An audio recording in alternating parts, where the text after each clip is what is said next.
ஹரே கிருஷ்ணா. பகவத் தரிசனத்திலிருந்து ஒரு கட்டுரை.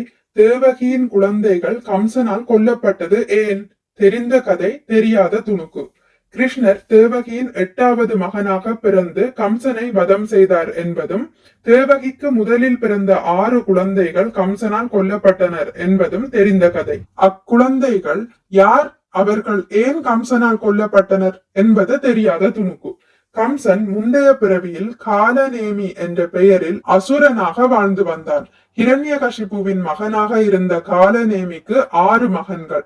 ஹம்சன், சுவிக்ரமன், கிராதன், தமனன், ரிபுர்மர்தனன், கிரோதஹண்டா. 6 கற்பர்கள் என்று அழைக்கப்பட்ட இவர்கள் போர்க்கலையில் தேர்ச்சி பெற்றவர்களாக இருந்தனர். ஒரு குறிப்பிட்ட காலத்தில் இந்த 6 அசுரர்களும் ஹிரண்யகசிபுவின் சகவாசத்தை கைவிட்டு பிரம்மதேவரை திருப்தி செய்வதற்கான கடும் தவத்தில் ஈடுபட்டனர்.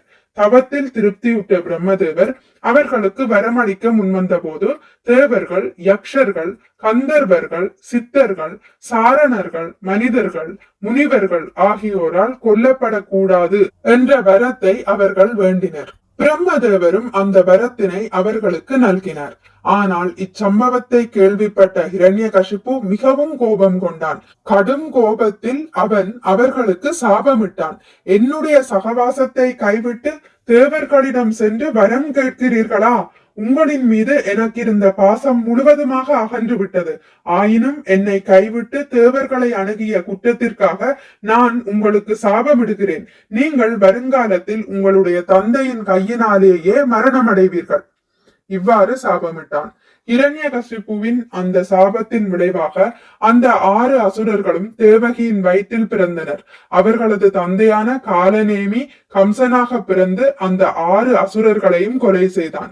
இவ்வாறாக அந்த 6 அசுரர்களும் தங்களது தந்தையினாலேயே கொல்லப்பட்டனர். மேலும் இந்த 6 அசுரர்களும் ஹிரண்யகசிபுவின் பேரன்களாக பிறப்பதற்கு முன்பாக மரீசியின் மகன்களாக இருந்தனர் என்பதும், பிரம்மதேவரால் சபிக்கப்பட்டு அவர்கள் அசுரர்களாக பிறந்தனர் என்பதும் குறிப்பிடத்தக்கது.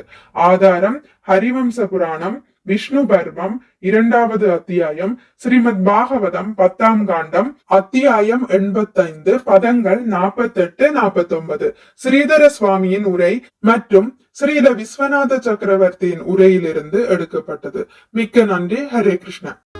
உங்களுக்கு இந்த வீடியோ பிடித்திருந்தால் லைக் பண்ணுங்கள், ஷேர் பண்ணுங்கள், சப்ஸ்கிரைப் பண்ணுங்கள்.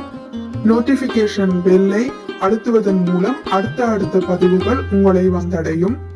பகவான் ஸ்ரீ கிருஷ்ணரை பற்றி கேட்டு மகிழ்வோம். ஹரே கிருஷ்ணா.